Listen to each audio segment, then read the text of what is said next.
overnight.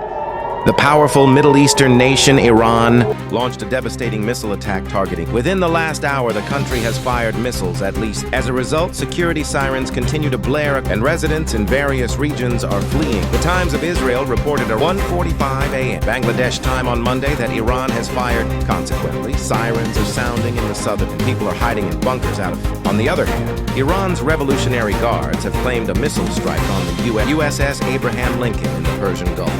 A U.S. official told Al Jazeera that the Iranian missile attack did not hit Lincoln and the carrier is continuing its normal operation, though no evidence was provided to support. For 3 consecutive days, the Middle East has been burning to avenge the killing of common. Iran has targeted U.S. bases across the Middle East.